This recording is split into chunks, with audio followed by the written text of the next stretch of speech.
Here. Wow, I wanted you to see the water that's coming off the roof. We have like a tornado coming. And this is just an idea to give you the rain. Wow. And over there, you can't really see it. But the rain is just, whoo, falling like crazy. I love it though. It's scary. They said the tornado might be coming, but yeah, it's pretty bad. Look at that water. It's crazy.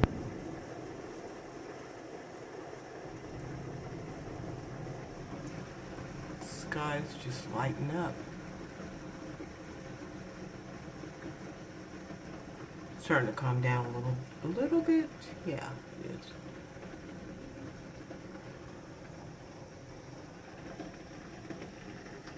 Yeah, it's calming down a little bit. But yeah, I just had to open the window because it's banging against the window.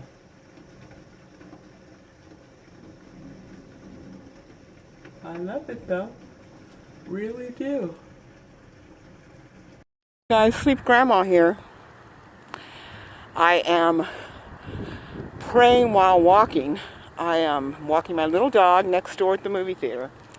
And I'm praying while walking her because you know what occurred to me?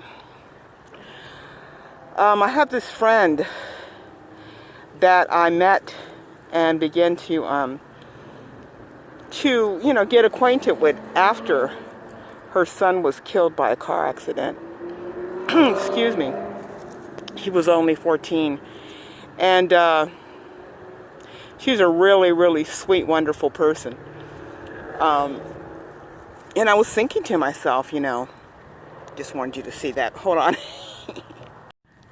I was thinking to myself how much I admired her, and really, God, it just, I feel like this gnarling in my gut every time I think about what she went through, and I just don't know how she survived.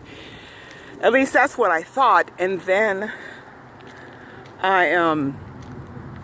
I thought about how I would survive, and the only way that I could survive something like that is because of my belief in Jehovah. I mean, that's the only way I could survive something like that. Now, I don't know if she has any religious beliefs like that. I'm not sure.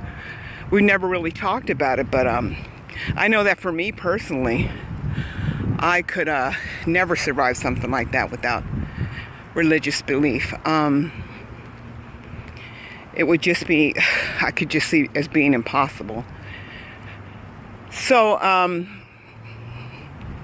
know that she was quite medicated for a while because of some other medical problems she had. But I tell you what, man,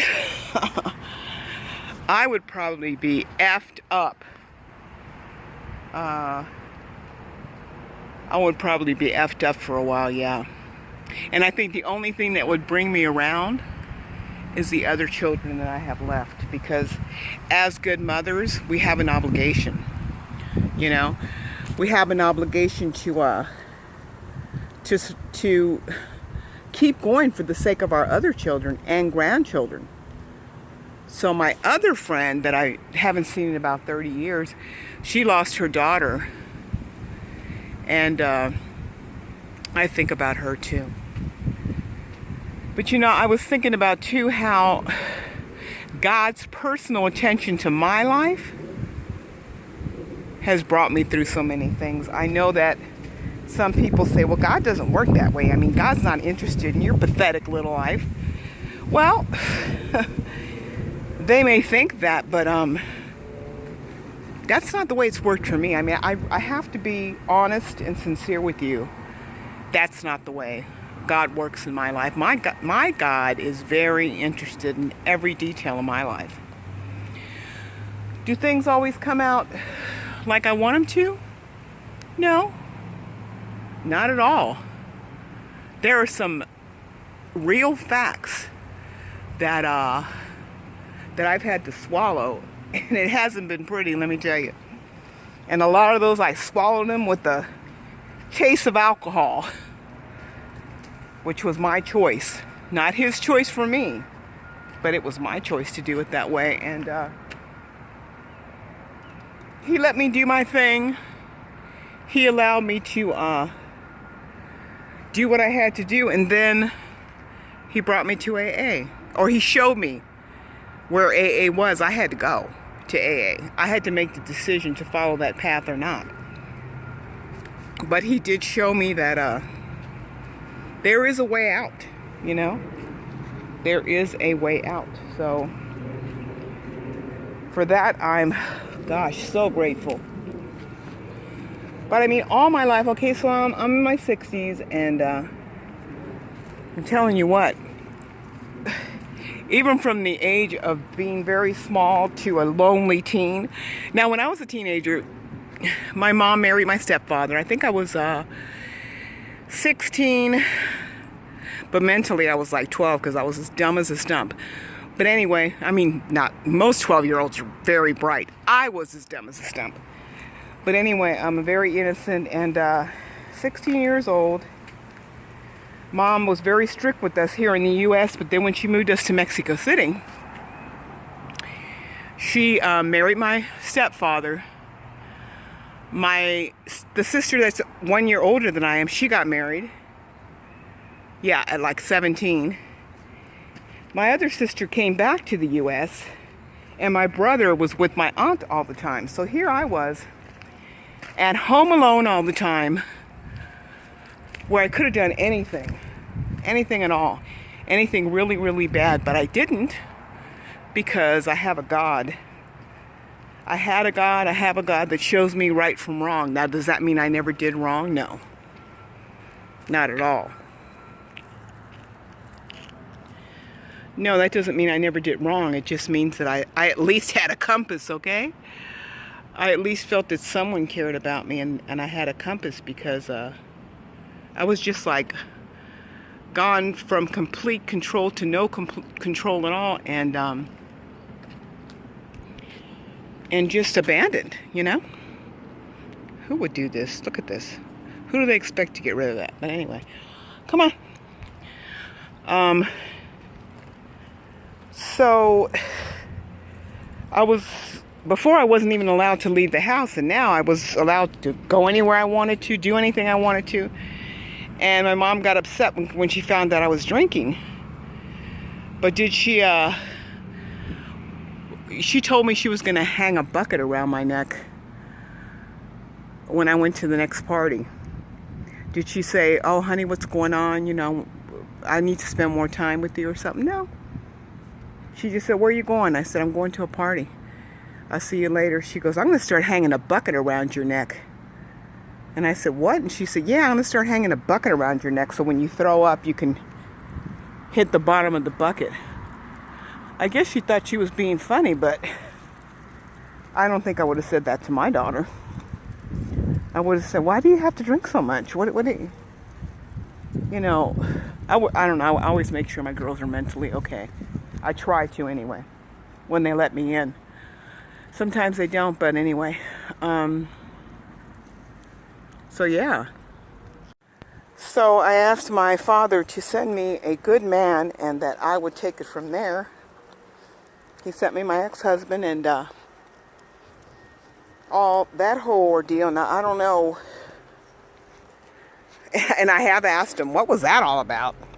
My father, what was all that for? I don't know. Maybe it's so I can help other women that are in a worse situation than I. I have no idea. I have no answers, but anyway, I just know that he brought me through that. Came out alive. Came out okay. Blood pressure problems, anxiety problems. What's it called? Post-traumatic stress disorder syndrome. But come on, dog. But I'm okay. So I just say, you know, if you think that God is not watching out for you, you just don't know. We turn our back on God quite often, but he never turns his back on us. Now, why this little boy got killed by a car at 14, I don't know. But I assure you, he's with his Father in heaven. They say he was a very nice little boy, and what a way to go, but he probably didn't feel a thing. But I do really admire his mom and for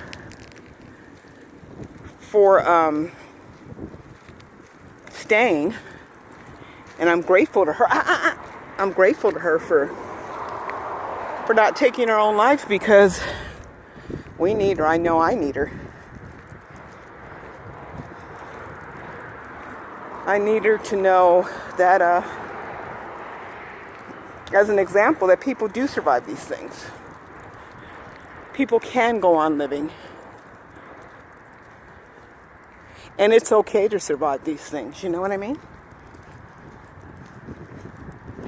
Just because you don't off yourself because your child got killed doesn't mean you didn't love them with every cell of your being. I mean, oh God, I live and die for my kids. I think most mothers do. I know the good ones do.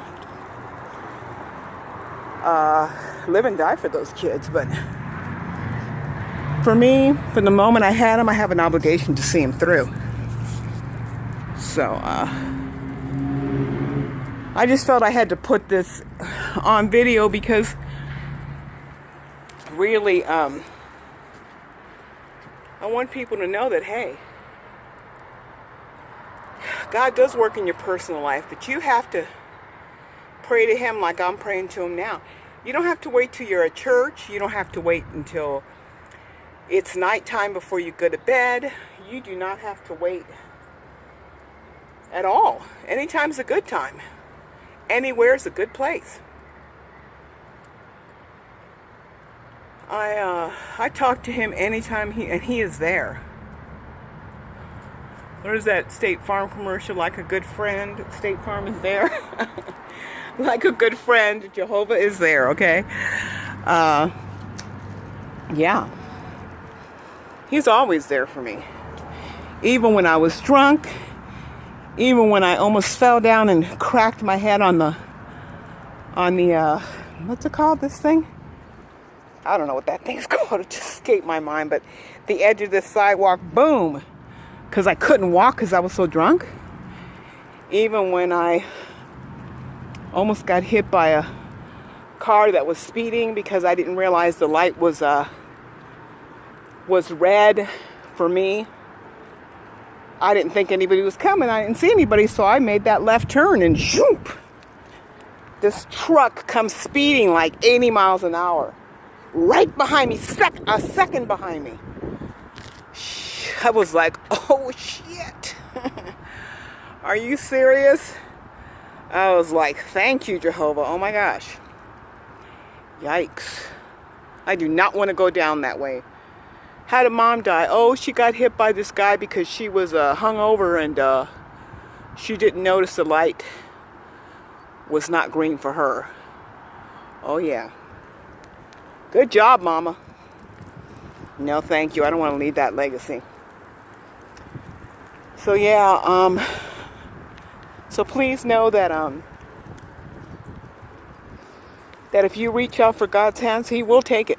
He will take your hand. I am never ever alone because I know Jehovah's there for me. He also graced me with these little pets. My little cat, Beatrix Kiddo. And this is my little dog, Little Heaven, my granddaughter. The oldest granddaughter's name is Heaven. And this, I named this little dog after her. She got mad when I told her I did it, but then she's okay with it now. As a matter of fact, she likes it. There's a mini-me walking around somewhere. So anyway, I just wanted to share that with you guys. I hope you're having a great day. I hope you made the best of it. Now let me tell you what happened in my day real quickly. I got up. What did I do? I went to the bank to see how much money I had. I had 50 cents in my checking account and 78 cents on my credit card. So I came back to the house and what did I do? I washed dishes, cleaned up a little bit.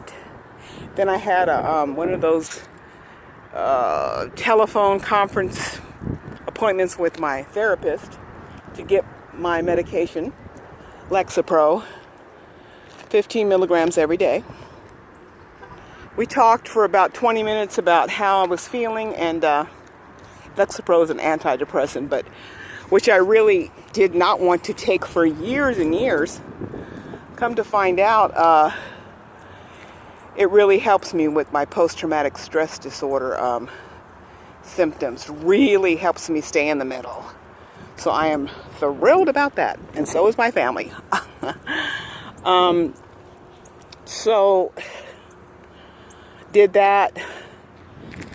After we hung up, I ate something. I ate a plate of spaghetti with some sausage that I had made, and then went and laid down, took a 3-hour nap with my doggies and my cat.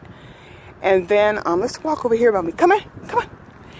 And then, I got up 6 o'clock. I had put the alarm on for 7 because I'm going to do a Zoom meeting at 8.